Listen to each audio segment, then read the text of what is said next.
Bueno, continuando con lo que estábamos viendo sobre la ley de Ohm, vamos a hacer una similitud entre el sistema eléctrico y el sistema hidráulico que habíamos visto antes. Bueno, acá tenemos una BVAT, vamos a llamarlo, el voltaje de la batería. No sé, puede ser de 6 volt, 12 volt, 24 volt, etc. Una resistencia que después vamos a ver de qué se trata, pero es un elemento que, así como la canilla esta o la llave de paso frena el caudal de líquido, la resistencia frena en cierta forma el paso de la corriente eléctrica, o intenta frenarlo. ¿Está bien? Después vamos a ver de cómo es una resistencia, los tipos que hay y demás. Bueno, y la corriente eléctrica, acá ya les hago una aclaración, se dibuja, ojo, se dibuja, ahora después vamos a ver por qué, de positivo a negativo. Esta es la corriente eléctrica I, que es la circulación de electrones. ¿Se acuerdan que habíamos hablado de eso? Bueno, entonces, ahora, esta I que está acá es una corriente convencional. La verdadera, yo la voy a dibujar en líneas de punto, va de negativo, esta es la verdadera. Vamos a ponerla así, verdadera. ¿Está bien? Esta es una corriente convencional. ¿Por qué? Es una cuestión histórica, porque cuando en la época de Ohm, Kirchhoff y otra gente, se empezaron a hacer análisis de los circuitos, no se sabía exactamente cómo circulaba la corriente eléctrica. Entonces, en forma netamente arbitraria, dijeron, bueno, va de positivo a negativo y listo.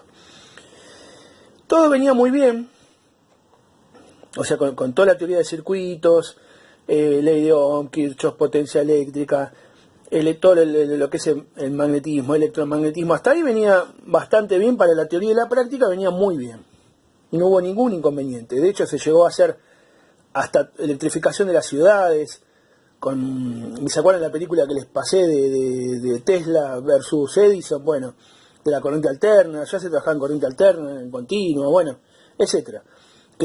¿Se acuerdan que ganó la corriente alterna con Tesla? ¿Se acuerdan? O sea, y Westinghouse. Bueno, se impuso ese sistema por las ventajas que tenía, etcétera. Bueno, hasta ahí venía todo bien. Pero ¿qué pasa? Perdón.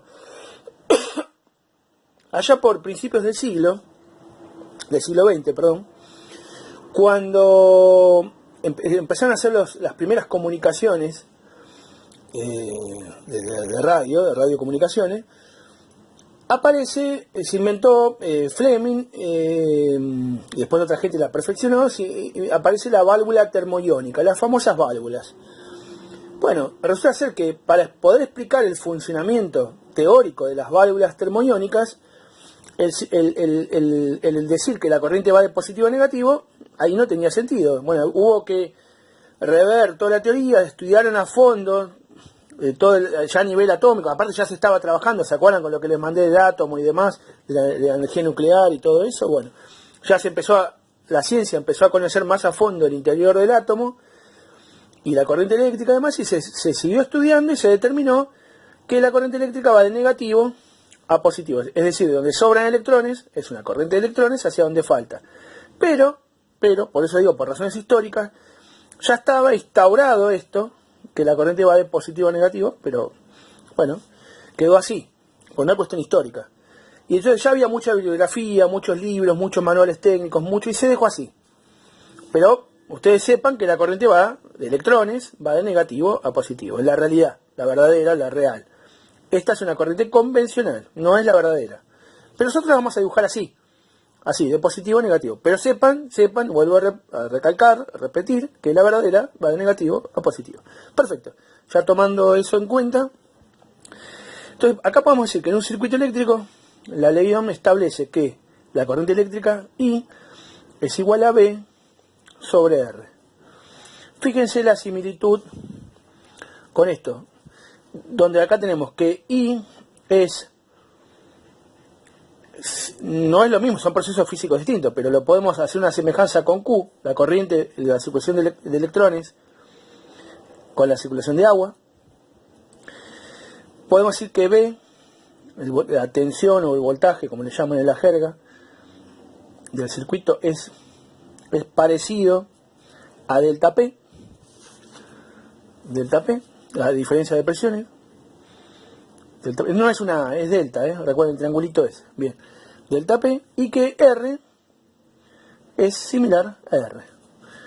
Bien, o sea, la resistencia que uno pone acá, o propia del circuito, es similar a la resistencia para el pasaje de agua, o de un líquido.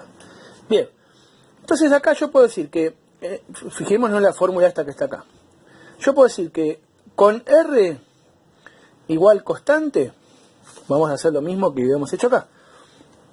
Si dejo R constante, fíjense que B e I están, ven, lo mismo que delta P y Q. O sea que si B aumenta, I, la corriente eléctrica aumenta. Si el voltaje aumenta, la corriente aumenta. Si, por el contrario, B, el voltaje disminuye, I disminuye.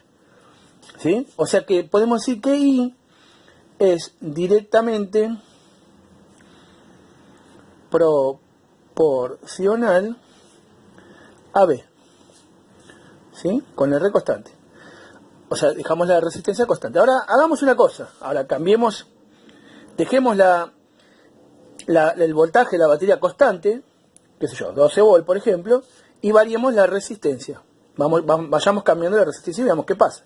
Entonces digo, con B, o sea, B de batería, ¿no? B igual constante. ¿Qué pasa? Fíjense que están, ¿ven? Igual que acá. Está uno abajo en el denominador y acá. Ahora veamos, miren. Si R aumenta y si R disminuye, quiero ver qué pasa con la corriente. Dejando B igual constante.